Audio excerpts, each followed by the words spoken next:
Ocean Kingdom. Aha na abata. Ibo na tie be ti mo. Ada ni ibo na tie odo. Lagos Ocean Kingdom. Aha na abata. Ibo the fish. Ibo the fish.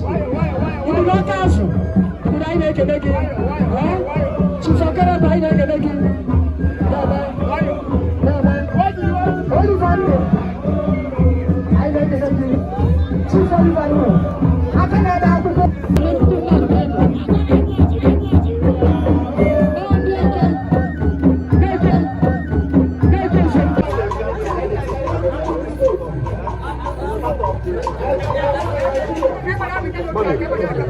Mommy, good evening.